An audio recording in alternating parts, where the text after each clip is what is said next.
বন্ধুগণ নমস্কার। প্রথমে আপনাদের অনুরোধ করব আপনারা আমার চ্যানেলটি সাবস্ক্রাইব করবেন, ভিডিও লাইক এবং শেয়ার করবেন।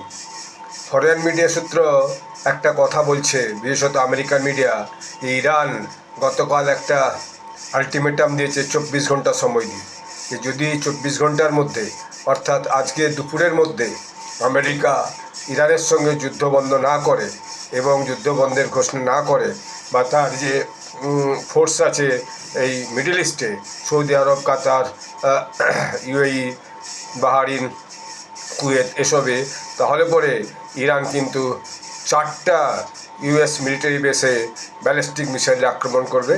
এবং শুধু তাই নয়, তার সঙ্গে 3টা যে ইউনিভার্সিটি ক্যাম্পাস আছে, ইউএস ইউনিভার্সিটি ক্যাম্পাস, একটা কাতারে এবং ইউএইতে, আবুধাবিতে, দুবাই, এইসব জায়গায় তারা, সৌদি আরবে এইসব জায়গায় তারা সেগুলোকে আক্রমণ করবে, যেখানে প্রায় প্রত্যেকটি ইউনিভার্সিটি ক্যাম্পাসে প্রায় 4-5 হাজার করে ছাত্রছাত্রী পড়াশোনা করে।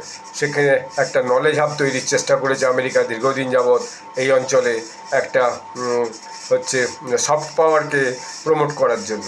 তো এরপরে কিন্তু এটা নিয়ে আমেরিকাতে একটু হইচই হয়েছে, কিন্তু অন্যান্য মিডিয়াতে বা আমেরিকান মিডিয়াতেও এই ব্যাপারটা নিয়ে খুব একটা কিন্তু খবর হয়নি। তো আমি ফরেন মিডিয়ায় এরকম একটা খবর শুনলাম, তো সেটা আমি বলছি, এরকম কিছু হলে কিন্তু এটা একটা আন্তর্জাতিক যে আইন আছে, যে কোনো দেশই কোনো দেশের সঙ্গে যুদ্ধের সময় কোনো এডুকেশনাল ইনস্টিটিউশনে কিন্তু হামলা করবে না। যদিও এরকম হয়ে থেকেই থাকে, যেমন এই ইসরায়েল ইরান আক্রমণের সময় দেখা যাচ্ছে যে ভারতীয় ছাত্রছাত্রীরা, যারা বিশেষত কাশ্মীরের, যারা ইরানে ডাক্তারি পড়াশোনা করতে বা ইঞ্জিনিয়ারিং অন্যান্য পড়াশোনা করতে হয়েছিল, ভারত সরকার তাদেরকে ফিরিয়ে এনেছে।